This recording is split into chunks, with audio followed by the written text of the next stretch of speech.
ಸ್ವಾಮಿ ಕೊಲೆ ಕೇಸ್ಗೆ ಸಂಬಂಧಪಟ್ಟಂತೆ ದರ್ಶನ್ಗೆ ಆತಂಕ ಚಾರ್ಜ್ ಶೀಟ್ ಸಲ್ಲಿಕೆ ಆದ್ಮೇಲೆ ಜಾಸ್ತಿ ಆಗ್ಬಿಟ್ಟಿರುವಂಥದ್ದು. ಬಿಕಾಸ್ 3991 ಪುಟಗಳ ಚಾರ್ಜ್ ಶೀಟ್ ಅನ್ನ ಸಲ್ಲಿಕೆ ಮಾಡಿರುವಂತ ಹಿನ್ನೆಲೆಯಲ್ಲಿ ಅಲ್ಲಿ ಬೇಲ್ ಸಿಗುತ್ತಾ ಇಲ್ವಾ, ನನ್ನ ವಿಚಾರಕ್ಕೆ ಸಂಬಂಧಪಟ್ಟಂತೆ ನನ್ನ ಪಾತ್ರದ ಬಗ್ಗೆ ಯಾವ ರೀತಿಯ ಉಲ್ಲೇಖ ಆಗಿದೆ ಅನ್ನುವಂತ ಆತಂಕ ಕಾಡ್ತಾ ಇದೆ ಅವ್ರಿಗೆ. ಚಾರ್ಜ್ ಶೀಟ್ ಬೆನ್ನಲ್ಲೇ ಬೇಲ್ ಅರ್ಜಿಗೆ ಸಿದ್ಧತೆಯನ್ನ ಮಾಡಿಕೊಳ್ಳಲಾಗಿದೆ. ಬಿಕಾಸ್ ಚಾರ್ಜ್ ಶೀಟ್ ಸಲ್ಲಿಕೆ ಆಗುವಂಥದ್ದನ್ನ ಕಾಯ್ತಾ ಇದ್ರು 17 ಜನ ಪರವಾಗಿರುವಂತ ವಕೀಲರು ಕೂಡ. ಒಂದು 4 ಜನ ಸಲ್ಲಿಸಿದ್ರು, ಆದರೆ ಚಾರ್ಜ್ ಶೀಟ್ ಸಲ್ಲಿಕೆ ಆಗದಿರುವಂತ ಹಿನ್ನೆಲೆಯಲ್ಲಿ ಅವ್ರಿಗೆ ಬೇಲ್ ಕೂಡ ಸಿಕ್ಕಿರಲಿಲ್ಲ. ಅವ್ರ ಪಾತ್ರ ಏನೇನಿದೆ ಅನ್ನುವಂಥದ್ದು ಚಾರ್ಜ್ ಶೀಟ್ ನಲ್ಲಿ ಈಗ ಉಲ್ಲೇಖ ಆಗಿದೆ. ಸೋಮವಾರವೇ ಬೇಲ್ಗೆ ದರ್ಶನ್ ಅರ್ಜಿಯನ್ನ ಸಲ್ಲಿಸುವಂತ ಸಾಧ್ಯತೆ ಇರುವಂತದ್ದು. ದರ್ಶನ್ಗೆ ಜಾಮೀನು ಸಿಗುತ್ತೋ ಇಲ್ವೋ ಅನ್ನುವಂತ ಟೆನ್ಷನ್ ಕಾಡ್ತಾ ಇದೆ. A1 ಪವಿತ್ರಾಗೆ ಹೈಕೋರ್ಟ್ ನಿಂದ ಬೇಲ್ ಸಿಕ್ಕಿಲ್ಲ. ಅದು ಚಾರ್ಜ್ ಶೀಟ್ ಸಲ್ಲಿಕೆಗೂ ಮುಂಚೆನೆ ಪವಿತ್ರ ಬೇಲ್ಗೆ ಅರ್ಜಿ ಹಾಕಿದ್ರು. ಆ ಸಂದರ್ಭದಲ್ಲಿ ರಿಜೆಕ್ಟ್ ಆಗಿತ್ತು. ಪವಿತ್ರ ಆಗಲಿ, ಅನುಕುಮಾರ್, ವಿನಯ್ ಕೂಡ ಸಲ್ಲಿಸಿದ್ರು. ಈ ರೀತಿಯಾಗಿ ಟೋಟಲಿ 4 ಜನ ಚಾರ್ಜ್ ಶೀಟ್ ಸಲ್ಲಿಕೆ ಆಗ್ಲಿಕ್ಕೂ ಮುಂಚೆ ಬೇಲ್ ಅರ್ಜಿಯನ್ನ ಹಾಕಿದ್ರು. ಆದರೆ ಅವ್ರದ್ದೆಲ್ಲರದ್ದು ಕೂಡ ರಿಜೆಕ್ಟ್ ಆಗಿತ್ತು. ಈಗ ಚಾರ್ಜ್ ಶೀಟ್ ಸಲ್ಲಿಕೆ ಆದ್ಮೇಲೆ ಬೇಲ್ ಅರ್ಜಿಯನ್ನ ಹಾಕ್ತಾ ಇದ್ದಾರೆ ದರ್ಶನ್. ತನಗೂ ಕೂಡ ಬೇಲ್ ಸಿಗುತ್ತೋ ಇಲ್ವೋ ಅನ್ನುವಂತ ಆತಂಕ ಮನೆ ಮಾಡಿದೆ. ದರ್ಶನ್ ಪತ್ನಿ ಕೂಡ ಬೇಲ್ ಬಗ್ಗೆ ಲಾಯರ್ ಜೊತೆ ಚರ್ಚೆಯನ್ನ ಮಾಡಿದ್ದಾರೆ. ಚಾರ್ಜ್ ಶೀಟ್ ಪ್ರತಿ ತಲುಪಿದ ಬಳಿಕ ದರ್ಶನ್ ಪರ ವಕೀಲರು ಬಹುತೇಕ ಸೋಮವಾರ ಅಥವಾ ಮಂಗಳವಾರ ಜಾಮೀನಿಗೆ ಅರ್ಜಿಯನ್ನ ಸಲ್ಲಿಸಲಿದ್ದಾರೆ. ACMM ಕೋರ್ಟ್ಗೆ ಅರ್ಜಿಯನ್ನ ಹಾಕಲಿದ್ದಾರೆ.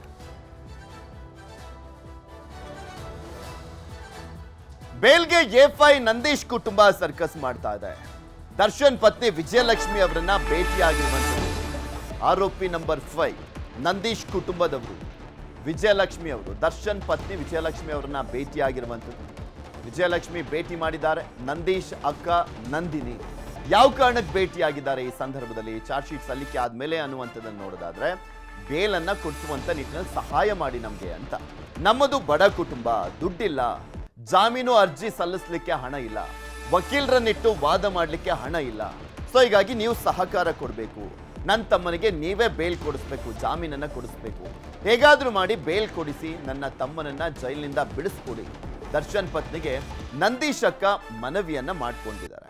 ಆಲ್ಮೋಸ್ಟ್ ಸಹಾಯವನ್ನ ಮಾಡೇ ಮಾಡ್ತಾರೆ. ಬಿಕಾಸ್ ಈ ಹಿಂದೆನೂ ಕೂಡ ರಾಘವೇಂದ್ರ ಅವರ ಕುಟುಂಬಕ್ಕೆ 25,000 ರೂಪಾಯಿ ಏನೋ ಕೊಟ್ಟಿದ್ರಂತೆ. ಆ ಸಂದರ್ಭದಲ್ಲಿ ಆ ಕಷ್ಟಕ್ಕೆ ನೆರವಾಗುವಂತ ನಿಟ್ಟಿನಲ್ಲಿ ಅದೇ ರೀತಿಯಾಗಿ ಇವರಿಗೂ ಕೂಡ ಜಾಮೀನು ಅರ್ಜಿ ಯಾರ್ಯಾರಿಗೆಲ್ಲ ಆಲ್ಮೋಸ್ಟ್ ಆ ಒಂದು ಜಾಮೀನು ಅರ್ಜಿ ಅಂದ್ರೆ ಜಾಮೀನನ್ನ ಪಡ್ಕೊಳ್ಳಿಕ್ಕೆ ಸಾಧ್ಯ ಆಗೋದಿಲ್ಲ ಅಂಥವ್ರಿಗೆಲ್ರಿಗೂ ಕೂಡ ದರ್ಶನ್ನೇ ಸಹಾಯ ಮಾಡುವಂತ ಎಲ್ಲ ಸಾಧ್ಯತೆ ಕೂಡ ಇರುವಂಥದ್ದು. ಬಿಕಾಸ್ ದರ್ಶನ್ ಕಾರಣಕ್ಕೋಸ್ಕರನೇ ಅವರೆಲ್ಲರೂ ಜೈಲಿನ ಪಾಲಾಗಿರುವಂತ ಕಾರಣಕ್ಕೋಸ್ಕರ ದರ್ಶನ್ ಸಹಾಯ ಮಾಡುವಂತ ಎಲ್ಲ ಸಾಧ್ಯತೆ ಇದೆ.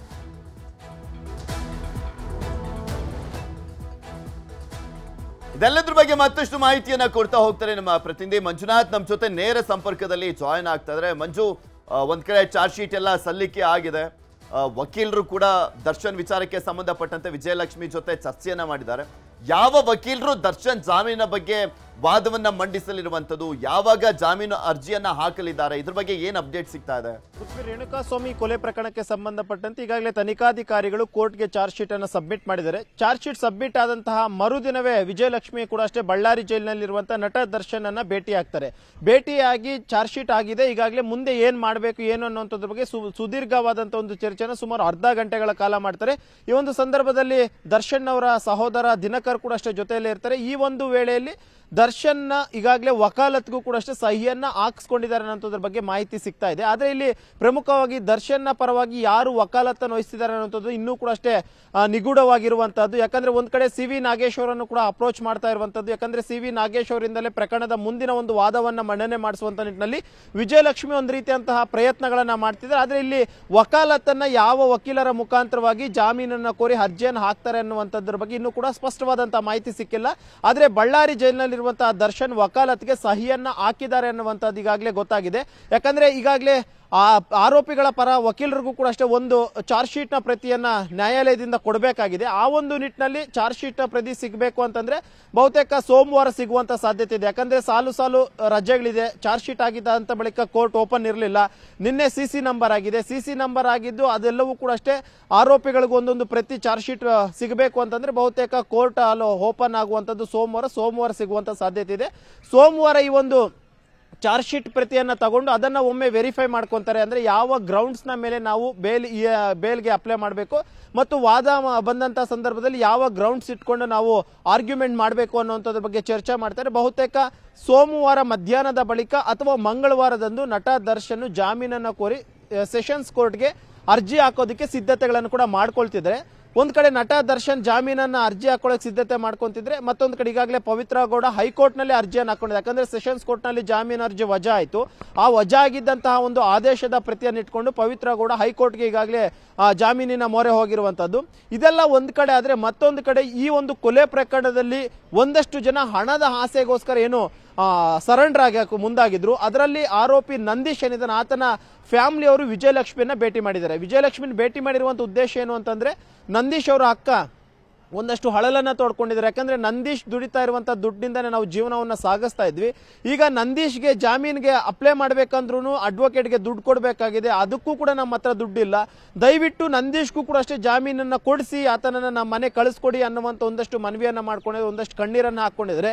ಸದ್ಯಕ್ಕಿರುವಂತಹ ಮಾಹಿತಿಯ ಪ್ರಕಾರವಾಗಿ ದರ್ಶನ್ ಅವರ ಆಪ್ತರು ನಂದೀಶ್ ಅವ್ರಿಗೂ ಕೂಡ ಅಷ್ಟೇ ಜಾಮೀನಿನ ಅಂದ್ರೆ ಏನೆಲ್ಲ ಜಾಮೀನಿಗೆ ಅವಶ್ಯಕತೆ ಇದೆ, ಅದ ಹಣ ಸಹಾಯವಾಗಿರ್ಬೋದು ಅಥವಾ ಅಡ್ವೊಕೇಟ್ ಆಗಿರ್ಬೋದು, ಇದನ್ನ ಕೊಡೋದಕ್ಕೆ ಎಲ್ಲಾ ತಯಾರಿಗಳನ್ನು ಕೂಡ ಮಾಡ್ಕೊಳ್ತಿದ್ದಾರೆ ಅಂತ ಹೇಳ್ತಿದ್ದಾರೆ. ಒಟ್ಟಲ್ಲಿ ಸದ್ಯಕ್ಕೆ ಈ ಒಂದು ರೇಣುಕಾಸ್ವಾಮಿ ಕೊಲೆ ಪ್ರಕರಣದಲ್ಲಿ ಕೇವಲ 4 ಜನರು ಮಾತ್ರ ಜಾಮೀನಿನ ಮೊರೆ ಹೋಗಿದ್ರು. ಬಹುತೇಕ ಸೋಮವಾರದ ಬಳಿಕ 17 ಜನ ಆರೋಪಿಗಳು ಕೂಡ ಅಷ್ಟೇ ಜಾಮೀನಿನ ಮೊರೆ ಹೋಗೋದಕ್ಕೆ ಎಲ್ಲಾ ತಯಾರಿಗಳನ್ನು ಒಂದ್ ಕಡೆ ಮಾಡ್ಕೊಂತಿದ್ರೆ, ಮತ್ತೊಂದು ಕಡೆ ನಟ ದರ್ಶನ್ ಕೂಡ ಅಷ್ಟೇ ವಕಾಲತಿಗೆ ಸಹಿ ಹಾಕಿದ್ದು ಸೋಮವಾರ ಅಥವಾ ಮಂಗಳವಾರದಂದು ಸೆಷನ್ಸ್ ಕೋರ್ಟ್ ನಲ್ಲಿ ಜಾಮೀನು ಅರ್ಜಿ ಹಾಕೊಳ್ತಾ ಇದ್ದಾರೆ. ಪೃಥ್ವಿ. ಓಕೆ, ಧನ್ಯವಾದ ಮಂಜು ನಿಮ್ಮೆಲ್ಲ ಮಾಹಿತಿಗಾಗಿ. ಕನ್ನಡಿಗರ ಮೆಚ್ಚಿನ ನಿಮ್ಮ ನ್ಯೂಸ್ 18 ಕನ್ನಡ ಈಗ ವಾಟ್ಸ್ಆಪ್ನಲ್ಲಿಯೂ ಲಭ್ಯ. ಕರ್ನಾಟಕ ಮತ್ತು ದೇಶ ವಿದೇಶದ 360 ಡಿಗ್ರಿ ಸುದ್ದಿ ವಿವರವನ್ನ ನೀವು ನಿಮ್ಮ ಕೈ ಬೆರಳುಗಳಲ್ಲಿಯೇ ಪಡೆಯೋದಿಕ್ಕೆ ಈ QR ಕೋಡ್ ಅನ್ನ ಸ್ಕ್ಯಾನ್ ಮಾಡಿ. ನಮ್ಮ ಚಾನೆಲ್ ಅನ್ನ ಫಾಲೋ ಮಾಡಿ, ನೋಟಿಫಿಕೇಶನ್ ಆನ್ ಮಾಡಿ.